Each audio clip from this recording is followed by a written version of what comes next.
जटिल समस्या हो या भाग्य बाधा हो, व्यापार, नौकरी, शादी की समस्या, करियर की चिंता हो या वैवाहिक जीवन में हो सुख का अभाव, पाइए अपनी समस्त ज्योतिषीय तथा वास्तु समस्याओं का सरल, चमत्कारी, प्रभावशाली समाधान। एक जाना माना और विश्वसनीय नाम, आचार्य पंडित श्री वैभवनाथ शर्मा जी, काशी के 400 वर्ष पुराने प्रतिष्ठित और अंतरराष्ट्रीय ख्याति प्राप्त राज ज्योतिषी परिवार की 8वीं पीढ़ी के ज्योतिषी और वास्तु शास्त्री आचार्य पंडित श्री वैभवनाथ शर्मा जी के द्वारा व्यक्तिगत या फिर फोन पर अपॉइंटमेंट लेने के लिए कॉल करें 9818300146, 9990724131 या फिर ईमेल करें sharma.vaibhav@gmail.com पर। से बचना है। तो ये तो था 12 राशियों का राशिफल। फिलहाल यहाँ रुकेंगे एक ब्रेक के लिए। ब्रेक के बाद जानेंगे आज का महाउपाय, जिसमें जानेंगे हस्त रेखा से जुड़ी कुछ विशेष गुप्त बातें। बने रहिए हमारे साथ।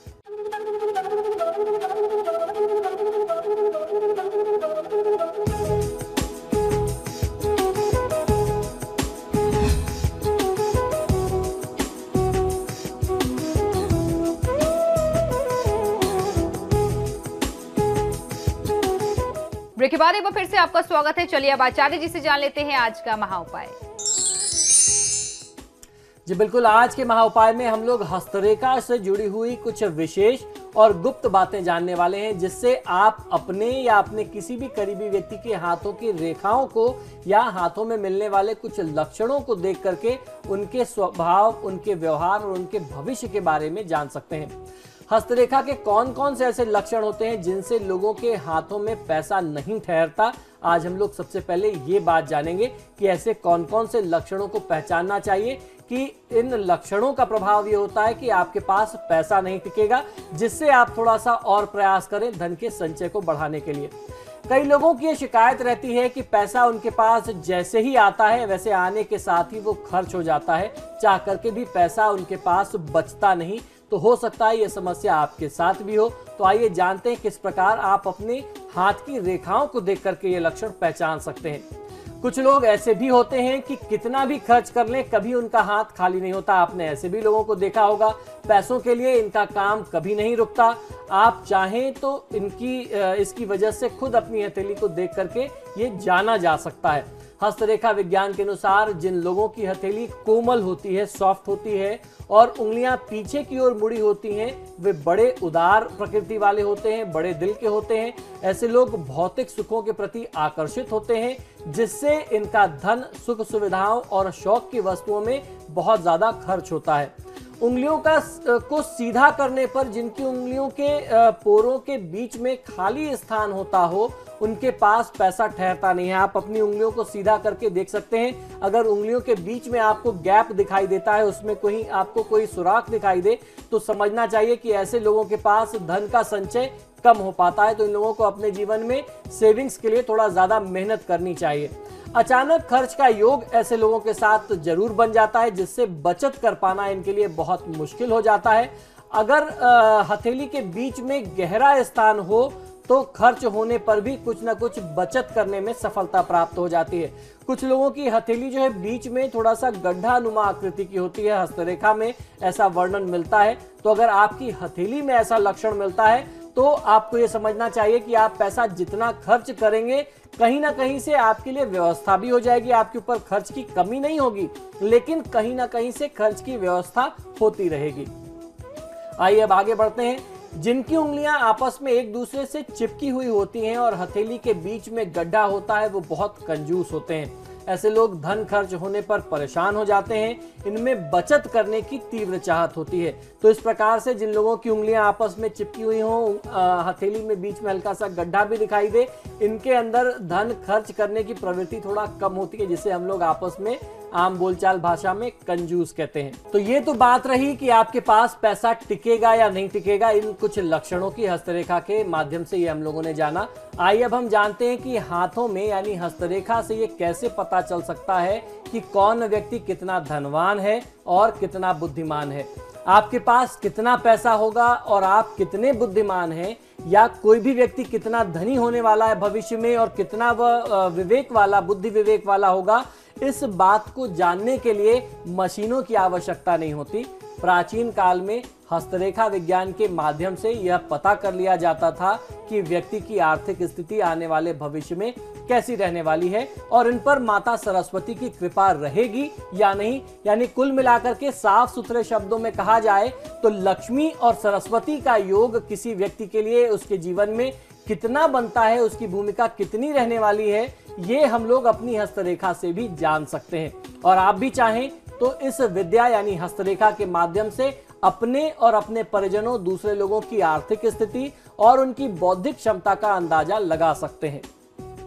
हस्तरेखा विज्ञान के अनुसार जिनकी हथेली में जीवन रेखा पतली और स्पष्ट होती है, उनकी उम्र जो है, उनकी आयु जो है वह लंबी होती है। इसे कोई दूसरी रेखा अगर नहीं काटती हो तब स्थिति और भी उत्तम हो जाती है। तो ये जो भाग्य रेखा होती है, इसके साथ साथ इसको ही आयु रेखा के हिसाब से भी देख करके जानते हैं। इसमें ही कुछ ऐसे लक्षण मिलते हैं जिससे आप व्यक्ति की आयु का निर्धारण कर सकते हैं। तो आप उससे जान सकते हैं, अगर वह पतली है तो आप समझ लीजिए कि थोड़ा सा कम होगी, और अगर स्पष्ट उभार लिए हुए मोटी सी रेखा है तो आप समझ सकते हैं कि आयु अच्छी होगी। अनामिका उंगली की जड़ से साफ और स्पष्ट रेखा का निकलना बहुत ही शुभ माना जाता है। ऐसे व्यक्ति का सूर्य जो होता है वह बहुत ही प्रबल होता है। इन्हें उच्चाधिकारी एवं सरकारी क्षेत्र से लाभ प्राप्त होता है। पिता की ओर से भी इन्हें बहुत खूब धन प्राप्त होता है। हम लोग ज्योतिष के माध्यम से भी ये बात करते आए हैं कि सूर्य जो है परिवार में पिता का कारक होता है और समाज में मान सम्मान, पद प्रतिष्ठा का कारक होता है। तो जिन भी व्यक्ति की कुंडली में अगर सूर्य अच्छा है तो उनको ये योग मिलेगा। और हाथों में अगर सूर्य की रेखा मजबूत है और सूर्य का पर्वत बली है तो निश्चित ही आपको बहुत अच्छा संयोग आपके जीवन में प्राप्त होता है। सामाजिक मान सम्मान भी आपको मिलेगा और परिवार में पिता की तरफ से भी आपको बहुत अच्छा लाभ मिलेगा। तीसरी महत्वपूर्ण रेखा होती है भाग्य रेखा। मध्यमा उंगली की जड़ तक जो रेखा पहुंचती है वह भाग्य रेखा होती है। तो जिस तरीके से हम लोग आपको लगातार बताते आ रहे हैं कि भाग्य रेखा कौन सी है और उसके साथ साथ जो है स्वास्थ्य के लिए मस्तिष्क रेखा कौन सी होती है आपके जीवन में, इस प्रकार से अगर भाग्य रेखा स्पष्ट हो, साफ हो, इसे कोई दूसरी रेखा काट ना रही हो तो इसे मजबूत भाग्य का संकेत किसी भी व्यक्ति के लिए समझना चाहिए। जिनकी हथेली में ये तीनों रेखाएं सुंदर और स्पष्ट होती हैं वह व्यक्ति बहुत ही धनवान और बुद्धिमान होता है। इन ऐसे जातकों पर, ऐसे लोगों पर माता लक्ष्मी और माता सरस्वती दोनों की कृपा सदैव बनी रहती है। हस्तरेखा से आप कैसे जान सकते हैं कि आने वाले समय में आपके कितने बच्चे होंगे, यानी संतान के बारे में भी आपके हाथों में, आपकी रेखाओं में कुछ लक्षण मिलते हैं। अगर आप ये जानना चाहते हैं कि आपके आने वाले भविष्य में आपके कितने बच्चे होंगे और बच्चों से आपको सुख मिलेगा या नहीं प्राप्त मिलेगा, बच्चे गुणवान होंगे या बच्चे शैतान होंगे, शरारती होंगे, बदमाश होंगे, तो ये सब आप खुद अपनी हथेली को देख करके जान सकते हैं। समुद्र शास्त्र में बताया गया है कि हथेली में सबसे छोटी उंगली के नीचे दिखने वाली जो खड़ी रेखाएं होती हैं, इनको और अंगूठे के नीचे शुक्र पर्वत के पास जो भी छोटी रेखाएं होती हैं, उन्हें संतान रेखा के रूप में देखा जाता है। माना जाता है कि संतान रेखा स्पष्ट और साफ होती है तो वह पुत्र संतान को दर्शाती है, जबकि पतली और हल्की रेखाएं हो तो कन्या संतान को दर्शाती है। हस्तरेखा विज्ञान के कुछ पुस्तकों के अनुसार, कुछ शास्त्रों के अनुसार हल्की रेखाओं का मतलब यह भी होता है कि संतान शारीरिक तौर पर कमजोर होगी, या इससे यह भी लक्षण समझना चाहिए कि संतान की हानि हो सकती है। अगर रेखा हल्की होकर के कहीं से कट रही है तो संतान के लिए स्वास्थ्य संबंधी समस्या या संतान हानि भी समझना चाहिए। कुछ उसमें जो हल्की रेखाएं हैं उनको आप संतान हानि समझ सकते हैं अगर एक या दो ऐसे लक्षण मिलते हैं, और उसके बाद जो उसमें मजबूत रेखा है तो उससे आप संतान की गिनती कर सकते हैं कि 2 संतान या 1 संतान की हानि के बाद आपको इतनी संतानें होनी है। हस्तरेखा विज्ञान के अनुसार जिनकी हथेली में बुध पर्वत अधिक उभरा हुआ होता है और संतान रेखा स्पष्ट होती है, उन्हें 4 पुत्र और 3 कन्या संतान होने की संभावना अधिक होती है। ऐसे व्यक्ति के बच्चे संस्कारी और गुणवान होते हैं। जिनकी हथेली में शुक्र पर्वत के नीचे यानी अंगूठे के नीचे का भाग अधिक उभरा हुआ होता है, उन्हें 1 संतान होने की संभावना समझनी चाहिए।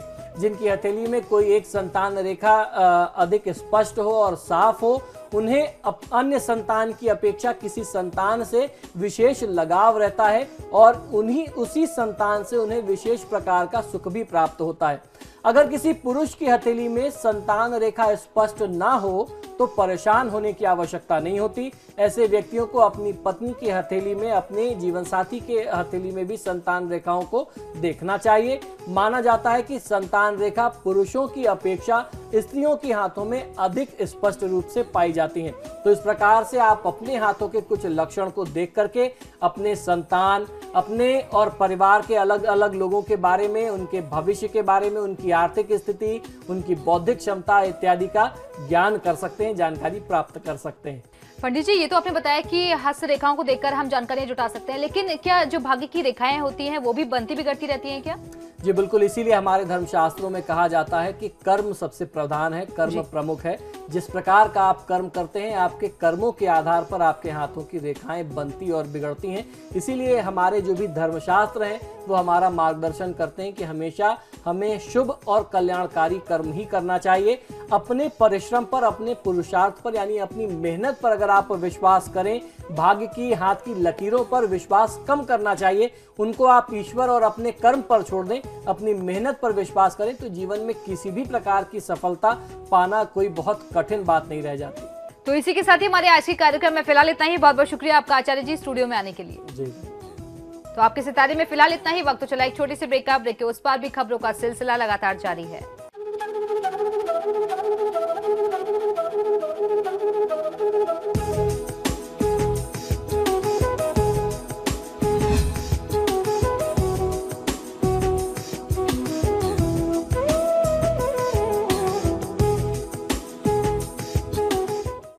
जटिल समस्या हो या भाग्य बाधा हो, व्यापार, नौकरी, शादी की समस्या, करियर की चिंता हो या वैवाहिक जीवन में हो सुख का अभाव, पाइए अपनी समस्त ज्योतिषीय तथा वास्तु समस्याओं का सरल, चमत्कारी, प्रभावशाली समाधान।